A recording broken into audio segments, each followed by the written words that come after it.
JP Bharat live, Bharat की बात JP के साथ। डाल्टनगंज स्थित सेवा सदन अस्पताल द्वारा आयोजित जागरूकता कार्यक्रम के दौरान मुख्य अतिथि के तौर पर मजबूत पलामू डीआईजी नौशाद आलम ने बेटा बेटी में भेदभाव खत्म करने का संदेश दिया।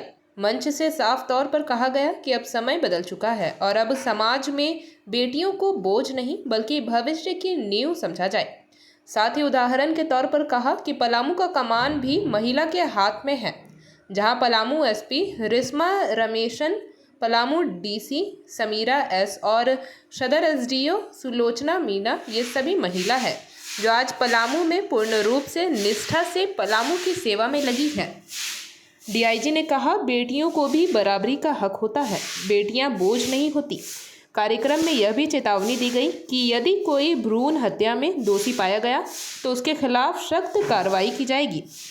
डीआईजी ने भारतीय न्याय संहिता के नए प्रावधानों की जानकारी दी। कार्यक्रम में कहा गया कि बेटा बेटी में अब कोई फर्क नहीं होना चाहिए और समाज में यह मानसिकता बदलनी होगी।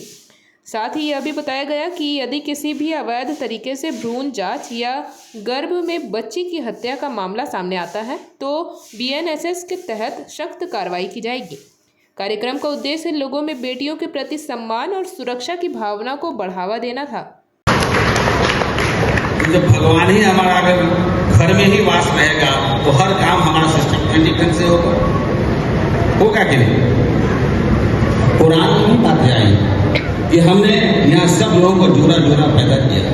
सूर्य नहल में कुरान के एक सूरा है, श्लोक है, उसमें सूर्य नहल में ये चर्चा है।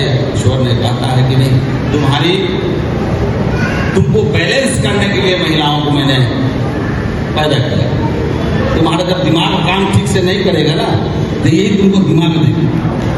हकीकत नहीं तो शास्त्र में लिखा हुआ है कि यत्र नारी रसु पूजनते रमनते तत्र देवता। भारत के भूमि पर रचित मनुस्मृति के ये शब्द प्राचीन काल में महिलाओं की स्थिति के परिचय वर्तमान में जहां महिलाओं की इज्जत और आबरू का ख्याल किया जाता है, उनकी प्रतिष्ठा दी जाती है, वही न भगवान। जेपी भारत लाइव, भारत की बात जेपी के साथ। वीडियो को लाइक करें, शेयर करें और चैनल को सब्सक्राइब करें।